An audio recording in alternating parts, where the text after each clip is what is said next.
Hi friends, welcome to rishis Telugu stories. ఎవరైనా మన ఛానల్ని సబ్స్క్రైబ్ చేసుకొని వాళ్ళు ఉంటే ప్లీజ్ సబ్స్క్రైబ్ చేసుకోండి ఫ్రెండ్స్. అలానే మన న్యూ ఛానల్ని కూడా సబ్స్క్రైబ్ చేసుకొని నన్ను సపోర్ట్ చేయండి ఫ్రెండ్స్. ఇక స్టోరీలోకి వెళ్ళిపోదాం. రామ్ అవని ఎపిసోడ్ నెంబర్ 72.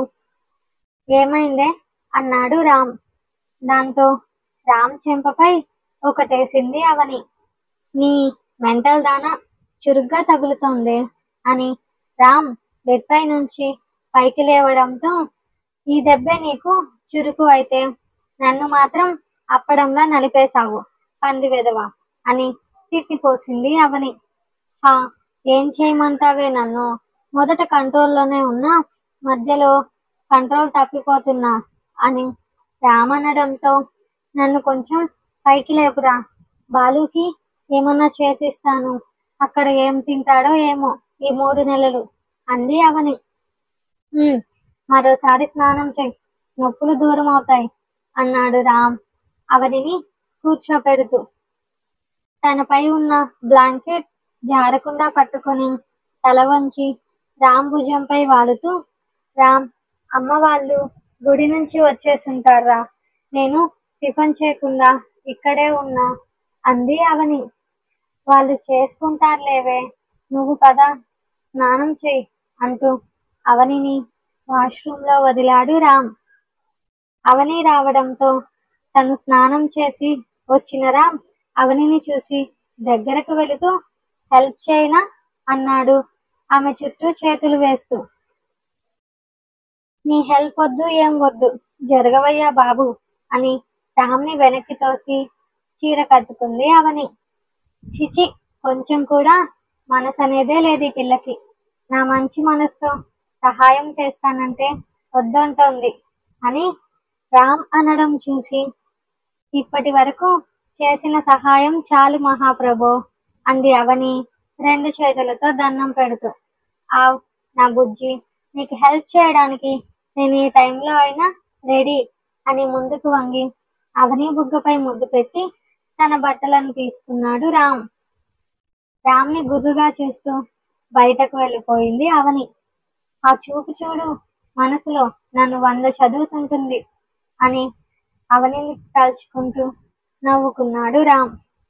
అవని అని శారద పిలుస్తున్నా అవని పలకకపోవడంతో కిచెన్లోకి వెళ్ళిన లక్ష్మి, ఎక్కడికి వెళ్ళింది పిల్ల అని, ఇక్కడ లేదు శారద అంది.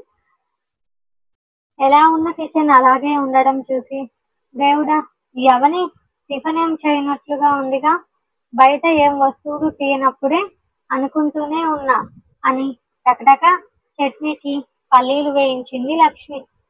లక్ష్మి అన్న మాటలు విని అవని ఉదయమే స్నానం చేసి పూజ కంప్లీట్ చేసింది.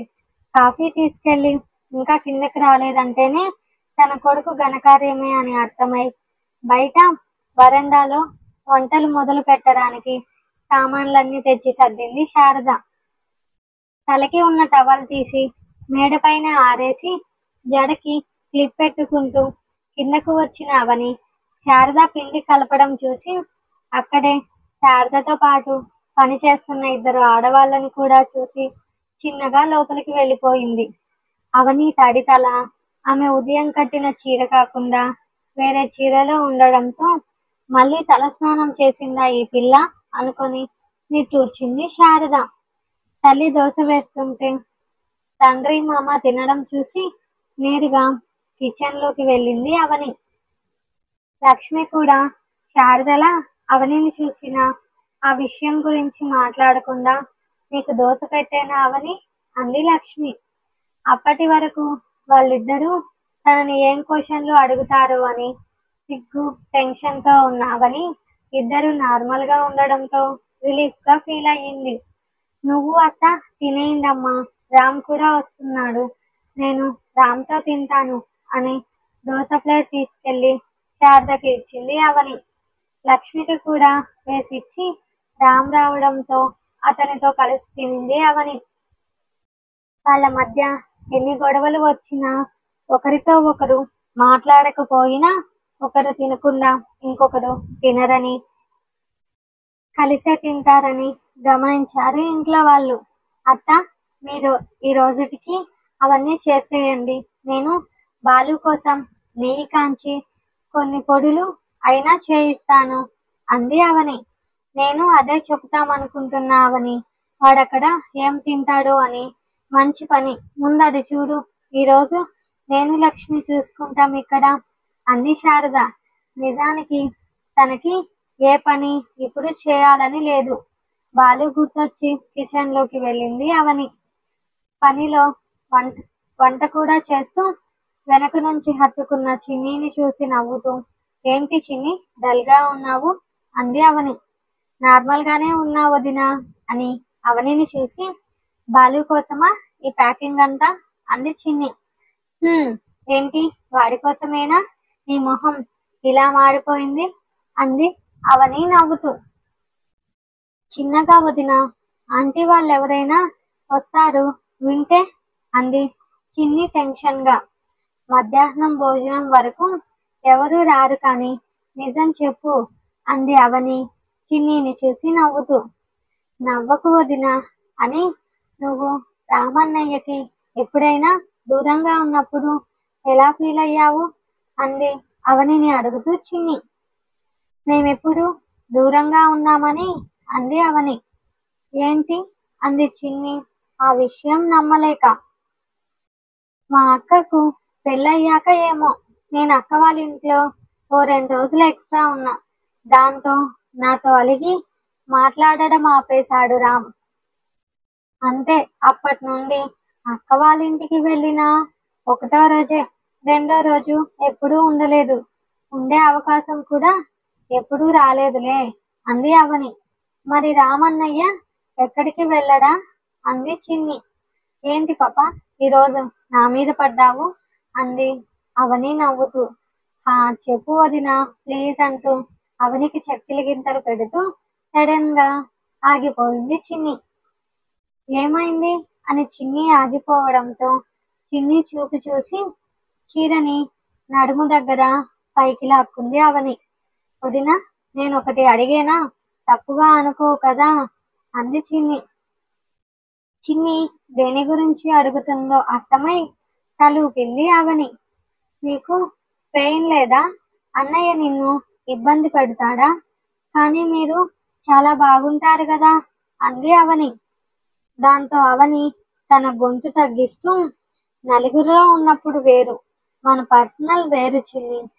రామ్ నన్ను ఎందుకు ఇబ్బంది పెడతాడే మెంటల్ పిల్ల అంది అవని. మరి ఇది అది అంటూ నడుము, మెడ, భుజంపై చేతులు చూపిస్తున్న చిన్నీని చూసి, నన్ను స్కాన్ చేస్తున్నావా అంది అవని చిరుకోపంగా. చెప్పు వదినా ప్లీజ్ అంది చిన్ని. ఇదంతా పర్సనల్ చిన్ని, నీకు తెలీదా ఏంటి అంది అవని. ఏంటి మరి ఇంతలానా అంది చిన్ని తన కళ్ళని పెద్దవి చేసి. దేవుడా, దీనికే ఇలా అయిపోతుందేంటి పిల్ల, మా మధ్య జరిగే బీభత్సం తెలిస్తే కళ్ళు తిరిగి పడిపోతుందేమో అని మనసులో అనుకుంటూ, నీకు తెలిసే టైంలో తెలుస్తుందిలే చిన్ని అంది అవని. దాంతో ఇంకా లోతుకి మాట్లాడకుండా సైలెంట్ అయిపోయింది చిన్ని. బాబు లేచాడని వంట చేస్తున్న వాణి ఫోన్ చేయడంతో అక్కడ నుంచి చిన్ని వెళ్ళిపోయింది. ఈవినింగ్ అన్నీ ప్యాకింగ్ చేశాక అడ్రస్ చెక్ చేసి 2 చేతులు దూరం పెట్టి ఒళ్ళు విరుచుకుంటున్న అవనిని చూసి భారంగా శ్వాస వదులుతూ, ఇదే నన్ను ఇలా టెంప్ట్ చేస్తుంది, మళ్ళీ నేనేం చేశానని అమాయకంగా అడుగుతుంది అని పెదవులు కొరుక్కుంటూ అవనిని సూటిగా చూశాడు రామ్. తల తిప్పగానే రామ్ తననే చూడడం చూసి, ఏంటి అంది అవని కళ్ళెగరేస్తూ. కనిపిస్తున్న ఆమె నడుమును చూసి రామ్ నవ్వడంతో జారిపోయిన పొంగుని చెక్కుకుంటూ సౌండ్ చేయకుండా రామ్ని తిట్టింది అవని. మూసుకొని దొబ్బేయని రామ్కి చెప్పి అన్నీ సర్దేయడంతో, రామ్ ఇవన్నీ రేపు తీసుకెళ్ళొచ్చుగా, ఇప్పుడు చీకటి పడిపోయింది అంది అవని. రేపు బాలుని ఫ్లైట్ ఎక్కించాలి, ఈరోజు పూర్తి చేస్తేనే 2 రోజులు ఫ్రీ అయినా దొరుకుతుంది అని రామనడంతో సరే అనక తప్పలేదు అవనికి. అన్ని బాక్సెస్ బైక్ పై పెడుతున్న అవని నడుముని నలిపేసి 2 దెబ్బలు తిన్నాక నవ్వుతూ అక్కడి నుంచి బైక్ పై వెళ్ళిపోయాడు రామ్. ఏంటే మెసేజ్ చేశావు? రోజు వస్తే ఎవరైనా చూస్తే చండాలంగా ఉంటుంది కదా అన్నాడు బాలు. అంతవరకు బాలు వెళుతున్నాడని ఏడుపు మొహం పెట్టుకున్నదల్లా బాలు మాటలకి. నిద్ర పట్టక మెసేజ్ చేశానులే, వెళ్ళిపో అంది చిన్ని కోపంగా. ఈ కోపాలకేం తక్కువ లేదు అని అప్పటి వరకు చేసిన వర్క్ వలన చిరాకుగా ఉన్నా అది చిన్ని దగ్గర చూపివ్వకుండా తనని తాను కామ్ చేసుకుంటూ దూరంగా ఉన్న చిన్నిని దగ్గరకు లాక్కున్నాడు బాలు. నిజంగా నిద్ర పట్టలేదు అంతే అంది చిన్ని దూరంగా వెళ్ళిపోతూ. నిద్ర ఎందుకు రాలేదు అని ఆమెను వదలకుండా ఎప్పుడూ కూర్చునే ప్లేస్కి వెళ్ళి చిన్నిని ఒడిలో కూర్చోపెట్టుకొని చెప్పు, నిద్ర ఎందుకు రాలేదు అన్నాడు బాలు. ఏమో అంది కానీ అతని చుట్టూ వెళ్ళిపోతున్న తన చేతులని ఆపలేకపోయింది చిన్ని.